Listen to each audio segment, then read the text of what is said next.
Les résultats des élections européennes de ce dimanche montrent plus que jamais que nous avons besoin de réformer en profondeur notre système institutionnel. Car avec le résultat de ce dimanche, comment ne pas comprendre que les citoyens s'éloignent de la vie politique quand ils ne comprennent rien à nos institutions, à la façon dont sont nommés ceux qui la dirigent. Le millefeuille, les compétences partagées, la complexité des procédures, ils n'y comprennent plus rien. Alors oui, mes chers collègues, il est temps de réformer notre système administratif français.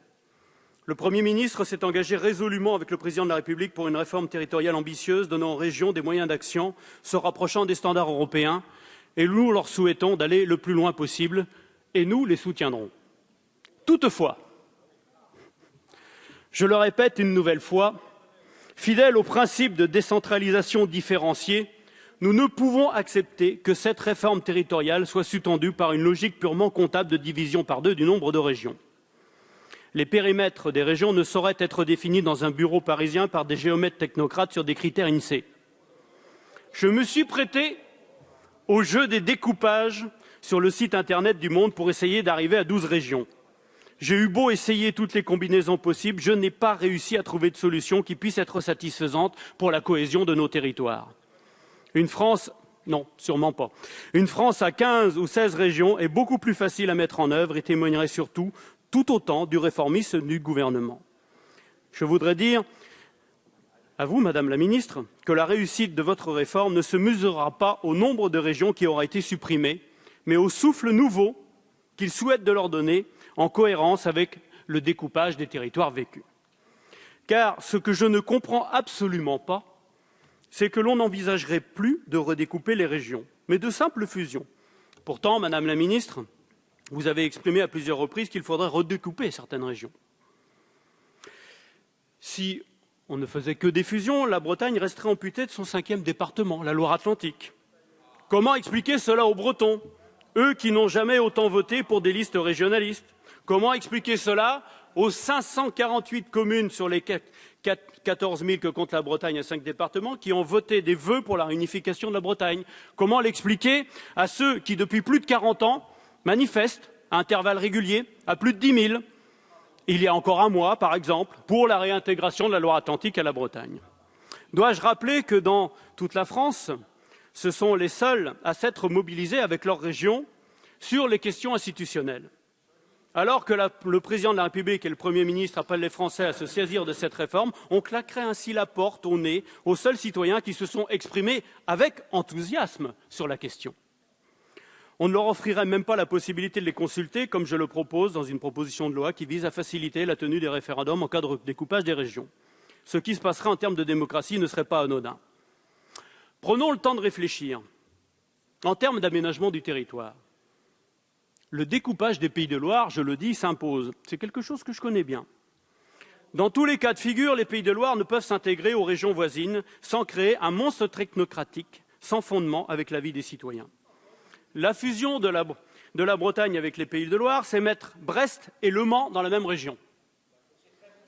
J'ai connu un grand-maire d'une ville qui disait que si on faisait la réunification de la Bretagne, c'était déjà trop et que la Basse-Bretagne serait marginalisée.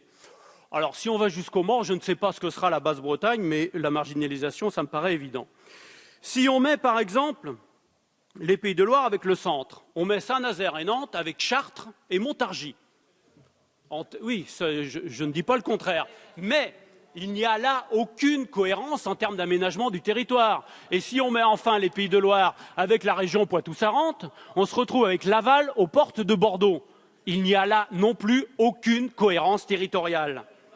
Donc, c'est clair, une solution s'impose, elle saute aux yeux, n'en déplaise à certains, c'est le redécoupage. Je rappelle que selon un sondage récent, 90% des Bretons refusent de voir la Bretagne privée de son existence propre.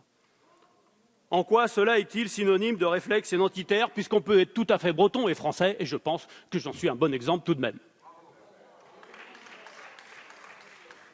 Car, mes chers collègues, ce qui fait sens, ce n'est pas tant le poids démographique et la taille géographique d'un territoire, mais le sentiment d'appartenance et la volonté d'avoir un destin commun des populations qui y vivent.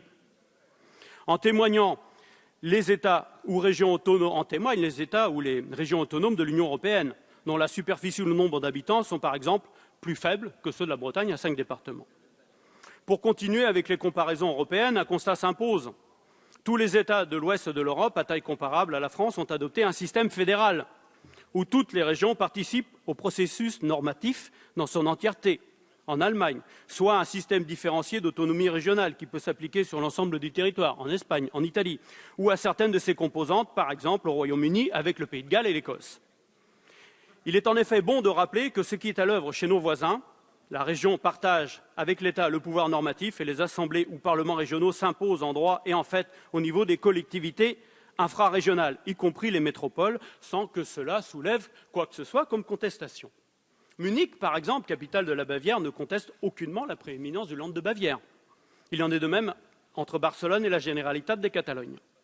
Ces comparaisons permettent de mesurer à quel point l'épouvantail du régionalisme ne peut effrayer que ceux qui ont intérêt, souvent au nom de la défense des précarés ou d'ambitions métropolitaines.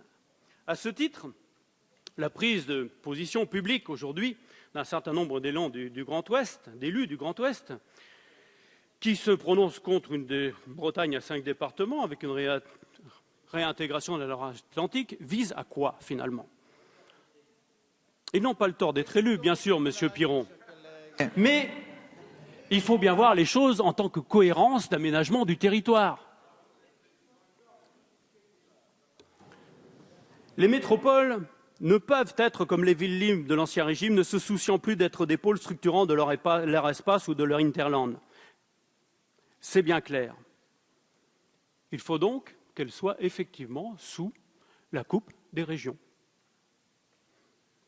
Ce n'est pas faute de l'avoir dénoncé avec vigueur lors de l'examen sur le projet des lois de métropole. J'avais d'ailleurs comparé, j'avais dit si les métropoles sont des motrices qui traînent tous les wagons, à ce moment-là, les métropoles seront utiles à nos territoires. Si ce sont des automoteurs qui marchent entre elles sans se soucier du territoire rural, alors ce sera la fin des territoires ruraux et la fin d'un certain nombre de territoires comme le nôtre, où on a un certain nombre de villes polycentriques et qui réussissent à irriguer tout le territoire. C'est le cas de la Bretagne, par exemple. C'est la raison pour laquelle nous soutenons fortement la volonté du gouvernement de rendre prescriptifs les schémas régionaux de développement économique et d'aménagement durable du territoire, afin qu'ils s'imposent à l'ensemble des collectivités situées sur le territoire régional et permettent un développement équilibré qui bénéficie à tous. Car sur le fond de la réforme, en dehors des redécoupages territoriaux, nous rejoignons le gouvernement et le Premier ministre sur bon nombre de points contenus dans l'actuel projet de loi que nous avons toujours défendu avec cohérence. En plus de la prescriptivité des schémas régionaux, il en est ainsi de l'exercice d'un pouvoir réglementaire pour les régions qui leur permettra d'adapter les lois à leur environnement local. Nous soutenons également le renforcement des intercommunalités, qui doivent davantage correspondre aux bassins de vie et d'emploi. Je prends encore un exemple breton. La communauté de communes de Redon, elle est tout simplement divisée en 3 départements et sur 2 régions programmes. Comment voulez-vous qu'elle puisse faire un certain nombre de développements? Ou alors en ayant 7 ou 8 fonctionnaires qui sont là, qui font la même chose, 3 pour le département, 2 pour la région, et finalement, ce n'est pas de la simplification administrative. Concernant la cause de compétence générale, en tant que fédéralistes, nous sommes pour son maintien pour la région. Car s'il y a un niveau décisionnel qui doit l'avoir, c'est bien celui-là. Mais cette demande ne se comprend qu'avec des moyens, lesquels font défaut, et le feront de plus en plus si le gouvernement, dans le cadre du volet de régionalisation, ne dote pas les régions de l'autonomie financière et fiscale nécessaire.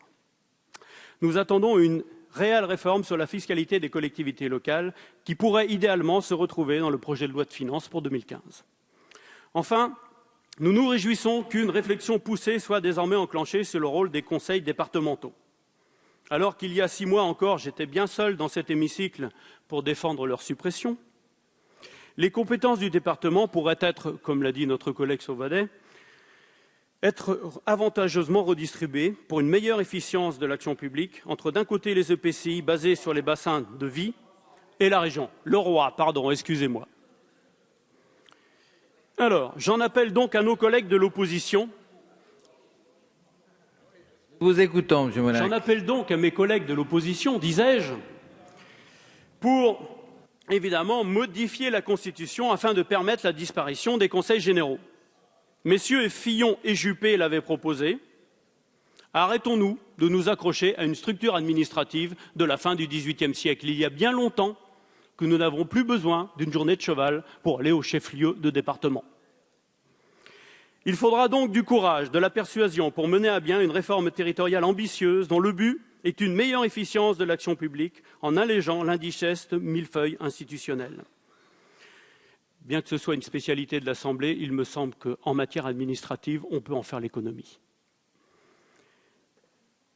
Je crois que la région Bretagne pourrait jouer un rôle pilote dans ce domaine, elle qui demande, avec notre collègue Jean-Jacques Urvoas, la création d'une assemblée unique de Bretagne par la fusion du conseil régional et des conseils départementaux.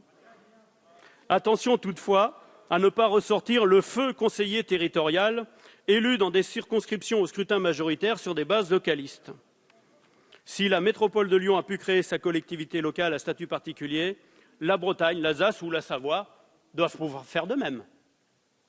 Compte tenu des réorganisations territoriales à venir, le report des élections régionales et cantonales nous paraît relever du simple bon sens. En effet, quel intérêt d'élire des conseillers régionaux et départementaux alors qu'ils ne sauront pas quels seront leurs périmètres et leurs compétences?